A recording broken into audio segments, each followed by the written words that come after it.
যা থাকে না তাকেই মানুষ রাখার চেষ্টা করছে। কিভাবে?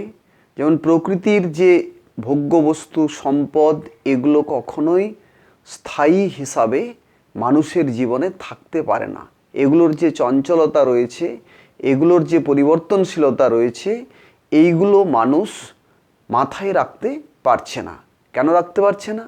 যদি সে বুঝতে পারত যে প্রকৃতির ভোগ্যবস্তু অত্যন্ত তুচ্ছ, অত্যন্ত নগণ্য, এর চেয়েও যে আরও গুরুত্বপূর্ণ দুটো জিনিস রয়েছে, সেটা হচ্ছে চৈতন্য এবং পরমাত্মা। এই দুই বোধ মানুষ যদি লক্ষ্য করতে পারত, বা এই দুই বোধের দিকে মানুষ যদি এগিয়ে যেত, তাহলে মানুষ বরাবরের যে সম্পর্ক রয়েছে সেই সম্পর্ক খুঁজে পেত। তখন সমস্ত মানুষের সঙ্গে যে মধুর আত্মীয়তা রয়েছে, সেখানে ঝগড়া বিবাদ সে উপলব্ধি করতে পারত না। সে ভাবতেই পারত না যে ঝগড়া কেন হবে। ঝগড়ার কারণ কি? ঝগড়ার কারণ হচ্ছে এই যে আমরা পরস্পরকে চিনতে পারিনি। আমরা যদি বুঝতে পারতাম যে আমাদের মধ্যে এক এবং অভিন্ন চিৎ শক্তি বর্তমান, এবং যেখানে পরস্পর আত্মীয়তা বরাবর একই রকম রয়েছে, এই ধারণা যদি আমরা করতে পারতাম, তাহলে সবাই আমাদের আত্মীয়ই হয়ে যেত। আর যখন সবাই আত্মীয় হতো, তখন আর ঝগড়া হতো না, কারণ ঝগড়া সম্ভব নয়।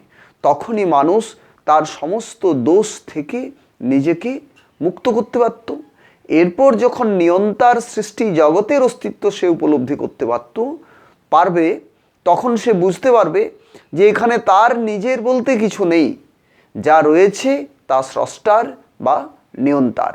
তাহলে নিয়ন্তার জগতে যদি মানুষ নিজের বলে কিছু দাবি করে, তখনই সেটা অপরাধ হয়, তখনই সেটা দোষ হয়। এই দোষ থেকে মানুষ তখনই মুক্ত হতে পারবে যখন বুঝতে পারবে সৃষ্টির ক্রমকে, সৃষ্টির কারণকে। কারণ যদি না বুঝতে পারে মানুষ, তাহলে কাজ করা সম্ভব নয়। তাহলে প্রকৃতি থেকে যা রয়েছে সেটা ভোগ্যবস্তু। ভোক্তার অবস্থান বলতে কি বোঝাচ্ছে? ভোক্তা হচ্ছে জীব, এবং নিয়ন্তা সূক্ষ্মভাবে নিয়ন্ত্রণ করছে। এই যে ত্রিসত্যের ক্রমান্বয়, ত্রিসত্যের যে সমন্বয়, এই সমন্বয়টুকু ভালোভাবে বুঝতে হয়।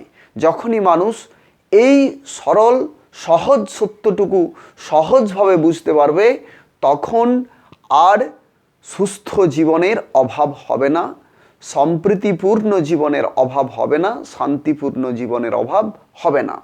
তাহলে মানুষ যখনই এই জ্ঞান বিজ্ঞান ছিন্ন হয়ে চলছে, তখনই তার যত দোষ, যত ত্রুটি, যত অপরাধ হচ্ছে।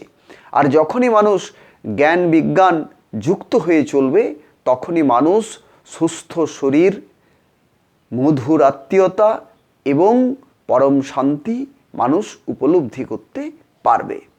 তাহলে এই ত্রিসত্যের একটা বাদ দিলে সত্য আর প্রমাণিত হয় না, এবং ত্রিসত্যের যে সমন্বয় রয়েছে, সুসম্পর্ক রয়েছে, এই সুসম্পর্কটুকু বুঝতে পারে একমাত্র প্রাণী এই ভূমণ্ডলে, সেই প্রাণী হলো মানুষ, যে এই ত্রিবোধ লাভ করতে পারে বা এই ত্রিসত্যকে উপলব্ধি করতে পারে। অন্য কোনো প্রাণীর এই ক্ষমতা, এই ব্যবস্থা নেই। তাহলে মানুষ যদি সহজভাবে এই ত্রিসত্যকে উপলব্ধির চেষ্টা করে, তাহলে অতি দ্রুত তার এই বোধ আসতে শুরু করবে।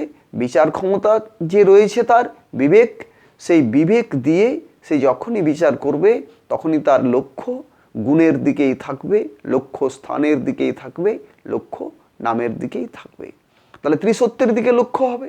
আর গুণ যতক্ষণ না পর্যন্ত পাওয়া যাচ্ছে, ততক্ষণ পর্যন্ত সত্যের শেষ যে ভূমি, উপলব্ধির ভূমি, সেখানে সমাধান আসবে না।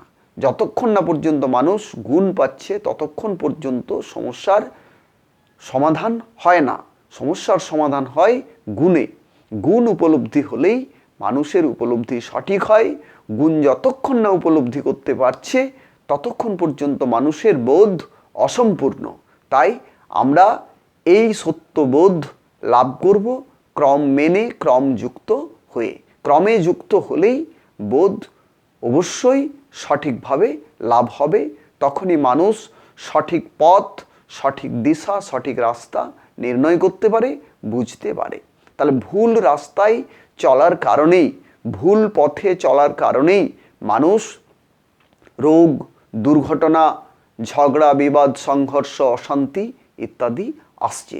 যদি পথটা তার ঠিক থাকতো এবং ক্রম মেনে যদি সে চলতো, বিদ্যাযুক্ত হয়ে যদি চলতো, তাহলে তার পক্ষে এই সমস্যা আসতোই না এবং সে কখনোই এই সমস্যার মুখোমুখি হতো না।